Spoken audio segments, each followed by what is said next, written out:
Bastar Olympic लाखों लाखों गरीब आदिवासी गांवों का कल्याण का माध्यम भी बनने वाला है।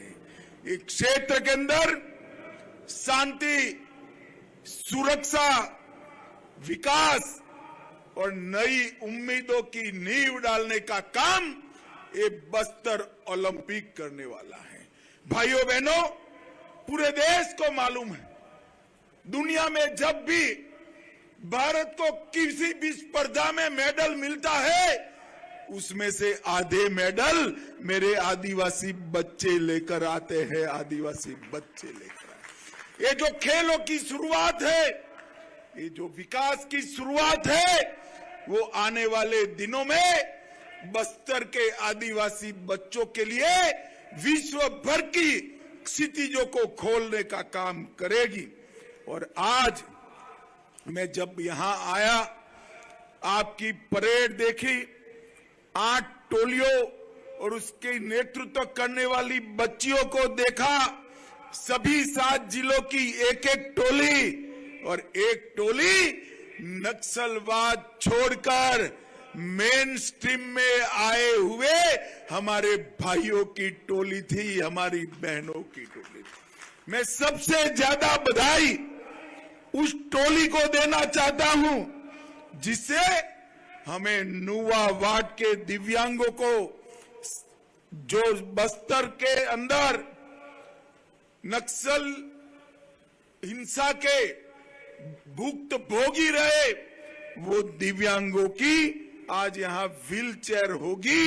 ये व्हील चेयर दिव्यांगों की होगी, मगर ये व्हील चेयर की रेस बस्तर के विकास की रेस होने वाली है, इसका मुझे पूरा भरोसा है। एक जमाना था, 80 के दशक से बस्तर के अंदर बिजली नहीं थी, पानी नहीं था, भूखमरी थी, शालाएं स्कूलें जला दी गई थी, सारे दवाखाने अस्पताल बंद पड़े थे।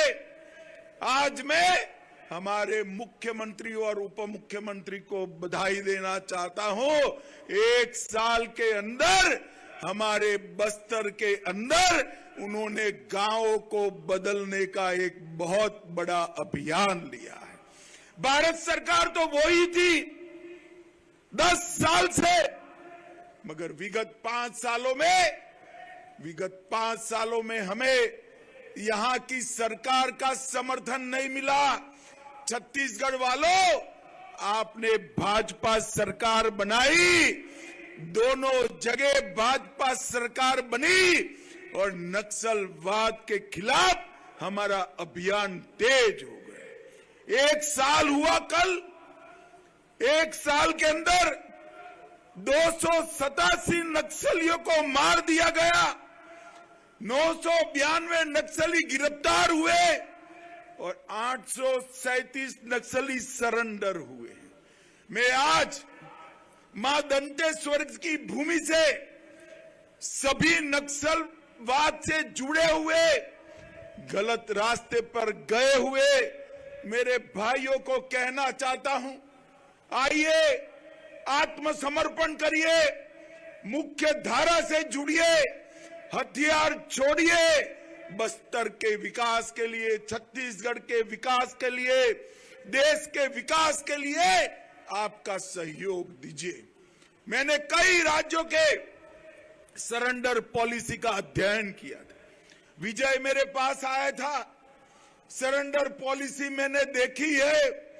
मैं फख्र के साथ, गर्व के साथ कह सकता हूं, छत्तीसगढ़ की सरेंडर पॉलिसी पूरे भारत में सबसे आकर्षक सरेंडर पॉलिसी बनी। मुख्यमंत्री जी का कमिटमेंट है कि हर गांव के अंदर भारत सरकार और केंद्र सरकार की 352 जन कल्याण की योजनाओं को जमीन पर उतारने का काम हमारा मुख्यमंत्री जी कर रहे हैं। नियत नीलानार योजना एक गांवों को स्वर्ग बनाने की योजना है। आज बस्तर के अंदर स्कूल चालू हुए हैं, बिजली पहुंची है, हर जगह टेलीफोन की कनेक्टिविटी है, सेना भी रोड बना रही है, पीने का पानी हर गांव में पहुंच रहा है, हर आदिवासी भाई बहन को 5 किलो अनाज प्रति माह मिलता है, 5 लाख रुपए का इलाज Modi ji free of cost करा रहे हैं, हर घर में बिजली पहुंची है और हर बच्चे की नौकरी और व्यवसाय की चिंता हमारी सरकार कर रही है। भाइयों बहनों, मोदी सरकार ने ये 10 साल के अंदर नक्सलवाद के खिलाफ दोनों मोर्चे पे काम किया है। एक और तो नक्सलवादी जो सरेंडर नहीं हुए, हिंसा करते थे, उनके खिलाफ सुरक्षा घेरा कड़ा कर उनको घेरने का काम किया। जो सरेंडर हुए उनको बसाने का काम किया और नक्सल प्रभावित क्षेत्र जो विकास से पिछड़ गए थे उनको विकसित करने का अभियान भी नरेंद्र मोदी सरकार ने चलाया है। और आज इसके कारण 1983 से जो नक्सलवाद से पीड़ित क्षेत्र था उसमें सुरक्षा बलों के मृत्यु में 73% की कमी आई है और नागरिकों के मृत्यु में 70% कमी आई है। मैं फिर आज इस बस्तर की भूमि पर कहकर जाता हूं कि 31 मार्च 2026 को इस देश की भूमि पर से हम नक्सलवाद को पूर्ण रूप से समाप्त करने का काम करेंगे और यहां पर विकास होगा। मैं बस्तर के युवाओं को, माताओं को, बहनों को कहने आया हूं, सारी महतारियों को कहने आया हूं, मेरी बात ध्यान खोलकर सुन लो। मैं चित्रकूट में रहा हूं, अगर नक्सलवाद समाप्त होता है तो कश्मीर से ज्यादा पर्यटक हमारे बस्तर में आए। इस प्रकार का कुदरती सौंदर्य मां दंतेश्वरी ने बस्तर को दिया है और इसके लिए भी भारत सरकार योजनाएं बना रही है। हम यहां पर पर्यटन को आगे बढ़ाएंगे, हम यहां पर छोटे छोटे उद्योगों को आगे बढ़ाएंगे, हम यहां पर डेयरी प्रोजेक्ट कोऑपरेटिव क्षेत्र के आगे बढ़ाने वाले हैं और हम यहां पर गरीब आदिवासी ने पकाया हुआ धान 3100 रुपया से खरीद कर उसके घर में मां लक्ष्मी का निवास हमेशा के लिए हो, ऐसी योजना भी लेकर आए हैं। भाइयों बहनों, आने वाले दिनों में तेंदुपत्ता के लिए भी आमूल चूर परिवर्तन करने की, उसकी खरीदी के लिए भी आपको अन्याय भी न हो और उससे नक्सलवाद का वित्त पोषण भी न हो, ऐसी योजना हम कराने आए हैं।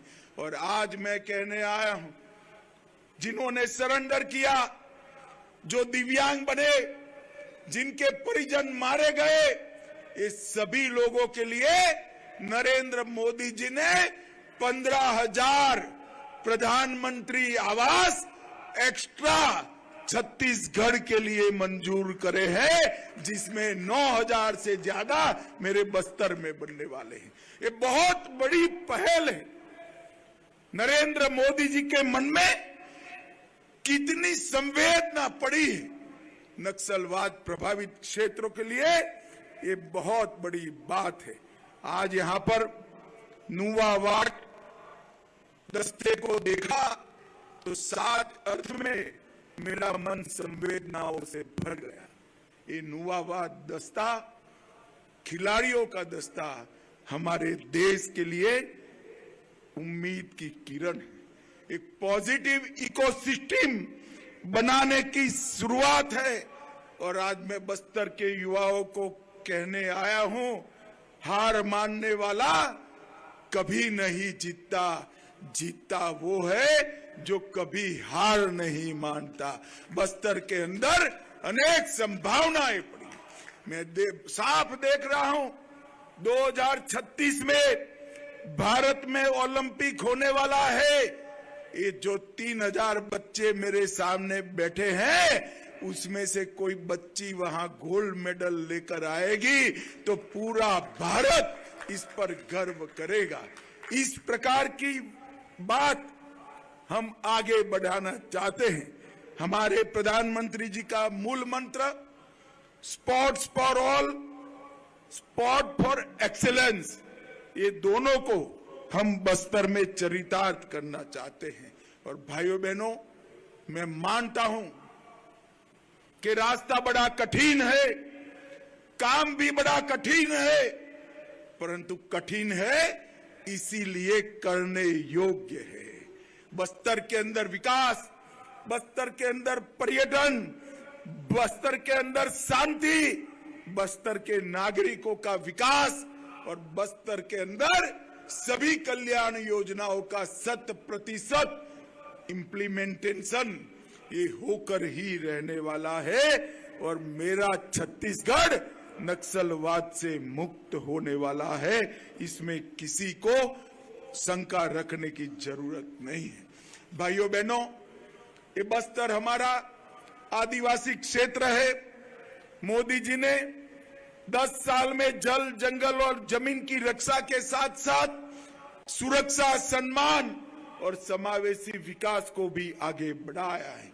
70 साल के बाद पहली बार गरीब आदिवासी की बेटी द्रौपदी मुर्मू जी आज महामहिम द्रौपदी मुर्मू बनकर राष्ट्र की प्रथम महिला नागरिक है।